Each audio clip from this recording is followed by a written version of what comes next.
My granddaughter Sophie had just turned 9 the week before, and she still had that gap-toothed smile from losing her front tooth during a hockey game in February. She was sitting beside me in my old Silverado, quiet in a way that wasn't like her at all, as we pulled out of the departures lane at Pearson. My daughter Irene had just disappeared through the sliding doors with her carry-on, heading to a conference in Vancouver. It was supposed to be 4 days, just 4 days. We were stopped at the red light on Airport Road when Sophie reached over and put her small hand on my arm. "Grandpa," she said, "we can't go back to your house tonight." I laughed. Not because it was funny. It was the kind of laugh that comes out when your brain hasn't caught up yet. "What do you mean, sweetheart?" She didn't look at me. She was staring at the windshield, at the wipers going back and forth in the light March sleet. "I heard them. Last night. Dad and Aunt Colleen." I turned off the radio. "What did you hear?" She finally looked at me then, and I saw something in her face I'd never seen before on a 9-year-old. It wasn't fear exactly. It was the expression of someone who had been carrying something heavy and had just decided to put it down. They were talking about the papers and about making you sign something. Dad said if you didn't sign by the end of the week, they had another way. I didn't say anything for a long time. The light turned green. Someone behind me honked. I didn't move. Let me back up, because this story doesn't make sense without the last 2 years of my life. My name is Howard. I'm 67 years old. I spent 31 years driving forklift at a distribution warehouse in Brampton. And when I retired at 62, I had a paid-off house in Orangeville, a small RRSP I'd been adding to since my 40s, and a 43-acre property up near Collingwood that my father had left me when he passed in 2009. The land wasn't worth much back then. A woodlot mostly. A gravel lane. An old equipment shed. Then the developer started buying up Georgian Bay land, and suddenly that 43 acres my father had held onto for sentimental reasons was worth something that made my stomach drop when the assessor told me. I didn't tell many people. I told my daughter Irene because she was my daughter, and I trusted her the way you trust someone you've watched grow up, someone you drove to piano lessons and stayed up with when she had the flu at 14. I should have been more careful about who was in the room when I told her. Her husband Conrad had been standing in the kitchen doorway. I saw him, but I didn't think much of it. We'd never been close, Conrad and I. He worked in commercial insurance, always in a pressed shirt, always looking at his phone at dinner. He was polite to me the way a man is polite to someone he considers an obstacle rather than a person. I didn't understand how much he'd been paying attention until the papers started arriving. The first one came in a registered envelope about 8 months ago. It was a proposal, that's what they called it, a proposal for me to transfer the Collingwood property into a family trust. The document had been prepared by a lawyer I'd never heard of. Conrad's name was on it as co-trustee, along with his sister Colleen, who I'd met maybe 4 times at Christmas. I called Irene. She sounded embarrassed, not angry. She said Conrad thought it was the best way to protect the asset from probate. She said it made financial sense. She said I should talk to their lawyer. I didn't talk to their lawyer. I called my own. My lawyer, a woman named Patricia who'd handled my father's estate and who had no patience for nonsense, read the document and called me back in 20 minutes. "Howard," she said, "if you sign this, you lose control of that land entirely. Conrad's sister has veto power on any sale. You'd need their agreement to do anything with it, and there's a clause in here about management fees." She paused. "Don't sign it." I didn't, but I also didn't tell Irene what Patricia had said. I told myself I was protecting my daughter. In reality, I think I was just hoping it would go away. It didn't go away. The next 7 months were a slow erosion. Conrad started calling me more. Friendly calls. At first, how was I feeling? Had I thought any more about the trust? Did I want him to come up to Orangeville and go over the numbers together? When I said no, the calls got less friendly. He started mentioning my age. He mentioned that the property taxes were going up. He mentioned once that managing that kind of asset was stressful for a man on his own. I am not a man who yells. I come from a family where you didn't yell, you went quiet, and you handled things, and you didn't make scenes at the dinner table. So I went quiet with Conrad, and I handled things by calling Patricia every few weeks, and I didn't make scenes. But I started noticing things. Sophie was spending more time with me. Irene had gone back to full-time work, and Conrad's schedule was unpredictable. So most weekday afternoons, Sophie was at my house. I pick her up from school in Brampton and drive her back to Orangeville, and she'd do homework at my kitchen table while I made dinner. Those were good hours. The best hours I had. She was a smart girl. She noticed things too. She told me one afternoon, matter-of-factly, while eating a bowl of cereal she talked me into having for dinner, that her dad got very quiet whenever someone mentioned Grandpa's land. She said he got the same face he got when he was watching sports and the wrong team was winning. I said, "Is that right?" And I wrote it down in the small notebook I'd started keeping. The notebook started as just a place to keep track of the calls, dates, what was said, what was asked. Then it became something more. I wrote down the things Sophie mentioned. I wrote down the time Conrad showed up at my house unannounced on a Saturday with a man he introduced as a financial advisor who wasn't a financial advisor at all. Patricia confirmed later he was a notary who worked out of Conrad's building. I didn't sign anything that day either. I offered them coffee and said I needed more time to think. After they left, I sat at the kitchen table for a long time. Sophie's warning in the truck was not the first alarm, but it was the clearest one. I pulled over into a gas station on Airport Road, and I sat there with the engine running while she told me everything she'd heard. She'd woken up in the night to get water and heard her father and Colleen talking in the kitchen. She couldn't hear all of it, but she heard the Orangeville house mentioned. She heard the word power of attorney. She heard her father say something about a doctor, and then say, "The old man won't even know what he's signing." My hands were on the steering wheel and I kept them there. "You did the right thing telling me," I said. My voice came out calmer than I felt. "You're a very brave girl." "Are you okay, Grandpa?" "I'm going to be," I said. "Let's go to Aunt Jean's." Aunt Jean was my sister, 71, a retired school principal who lived in a semi on the east side of Barrie and did not take nonsense from anyone. I called her from the road. I didn't explain much. I just said Sophie and I needed a place to stay for a few days, and Jean said, "Come," the way she always did, without asking questions until I was ready to answer them.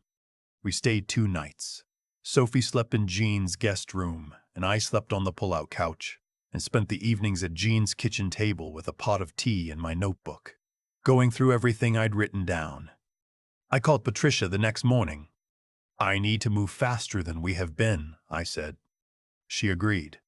The first thing Patricia did was help me set up a proper power of attorney, my own, on my terms, naming Jean as my attorney for personal care, and a different trusted friend, my old colleague Dawn, for property. Not Conrad, not Irene. This wasn't about punishing my daughter. It was about making sure that if anything happened to me, the person making decisions would be someone who cared about me rather than my land. The second thing she did was contact a different law firm, one that specialized in elder law, and arrange a consultation for me. The elder law lawyer, a quiet man named Theodore who wore reading glasses on a chain, listened to everything I told him without interrupting. He looked at the documents Conrad had sent. He read my notebook, the dates, the names, the things that had been said. "This is called undue influence," he said, "and what you're describing, the notary, the pressure, the mention of power of attorney without your knowledge or consent, that crosses a line." He paused. "Do you have any recordings?" I did not, but I knew someone who might remember more than she'd been able to tell me in a truck outside a gas station. I asked Sophie carefully, not pushing, just asking if she remembered anything else from that night. She thought about it for a whole day, then she drew me a picture. She was still at the age where she sometimes drew things when she couldn't find the words, of a kitchen table, 2 stick figures, and a square that she labeled "phone on counter." "Dad was recording something," she said, "or playing something back. There was a voice I didn't know." Theodore found this interesting. I want to be honest about something because this is the part people get wrong when they tell these kinds of stories. I wasn't a perfect father to Irene. I worked a lot, I missed things, After her mother and I divorced, when Irene was 15, I did my best, but my best wasn't always enough, and there are years in her 20s where we barely talked. I'm not looking for sympathy about that. I'm just saying that the situation with Conrad didn't come out of nowhere. It came out of a daughter who had learned to defer to her husband in ways that made me uncomfortable, but that I didn't feel I had the right to question. What I didn't expect was how quickly the truth could cut through all of that, once it was put in front of her. Irene called me from Vancouver on the second day. I think Conrad must have realized something was off, that Sophie was with me and not at home, that I hadn't returned his calls. She sounded worried, not angry. She asked where we were. I told her we were safe. Then I told her what Sophie had heard. There was a very long silence. "That can't be right," she said. But her voice had already changed. It was the voice of someone who isn't sure anymore. "I've been keeping a record," I said. "I'd like to sit down with you and go through it when you're home." Without Conrad. Another silence. "Okay," she said finally. "Okay, Dad." Irene came home to Barrie instead of Brampton. She sat at Jean's kitchen table, and I showed her the notebook. I showed her the documents. I showed her the business card Theodore had given me, and I told her what he had said about undue influence. I watched my daughter's face as she read, and I watched something shift in her. She asked me twice if she could call Conrad. I said I needed her to hear everything first. By the end of the evening, she had stopped asking. There is nothing I can say that would capture what it's like to sit across a table from your adult child and watch her understand that someone she trusted has been trying to use her to take something from you. It's not satisfying. It doesn't feel like winning. It feels like watching a tree come down. She cried. I sat with her. Jean made more tea. "I didn't know," Irene said. "I genuinely didn't know what he was planning." "I believe you," I said. And I did. That was the hardest part. I genuinely did. Theodore moved quickly once Irene agreed to cooperate. There were 3 things working in my favor, legally. First, I had never signed anything. Every document Conrad had sent was still unsigned. Second, Patricia's file on the situation went back 8 months and included dated notes from our conversations. Third, and most significantly, Irene was able to provide information about conversations she'd had with Conrad that she hadn't understood the significance of at the time, conversations in which he had discussed my mental state, my age, and his belief that I was not capable of making good decisions about the property. That last piece mattered because Conrad had at some point reached out to a doctor, not my doctor, about the possibility of a capacity assessment. Theodore said this, combined with everything else, was enough to seek a formal legal remedy. I won't walk through all the legal steps because, frankly, they took months. They were exhausting, and most of it was paperwork. What I will say is that by late September, a cease and desist letter had been delivered to Conrad. Colleen's name had been formally removed from any documents relating to my estate, and my land in Collingwood remained entirely in my name. Conrad and Irene separated in August. She initiated it. I didn't ask her to. She told me later she'd found other things. Emails, financial records, that had nothing to do with me and everything to do with who Conrad had been for a long time. She moved into a rental in Orangeville. Sophie's new school is 3 blocks from my house. I think about the night at Jean's kitchen table a lot. I think about being 67 years old, sitting on a pull-out couch in my sister's living room with my notebook and a mug of tea, trying to figure out how my own family had become something I needed to defend myself against. I don't have a clean answer for it. I don't think greed is ever really about money. I think Conrad saw a piece of land, and he saw a number, and the number was big enough that it turned something off in him. Something that might have been there to turn off all along. What I do have is this. Every Tuesday and Thursday afternoon, Sophie comes to my house after school. She sits at my kitchen table and does her homework, same as always. Last week, she made us both cereal for dinner. Her idea. And we sat and ate it, and watched the birds at the feeder in the backyard, a pair of black-capped chickadees that have been coming around since February. She didn't save me because she understood what was happening. She saved me because she knew something was wrong, and she decided to say so. 9 years old, riding in an old Silverado in the sleet, and she made the bravest choice. I updated my will in October. Jean and Dawn are named appropriately. The Collingwood land stays in my name until I decide otherwise. Irene and I have dinner together on Sundays. We're still finding our way back to each other, the way you do when there's been a long detour on a road you both thought you knew. It's slow. It's real. Some weeks, when the weather's good, the three of us drive up to Collingwood and walk the property line through the woodlot. Sophie runs ahead on the gravel lane, looking for deer tracks in the soft ground near the creek. My father used to walk that same lane. He held it for sentimental reasons, he told me once, because the land didn't ask anything of you and didn't pretend to be something it wasn't. I understand what he meant now better than I ever did before.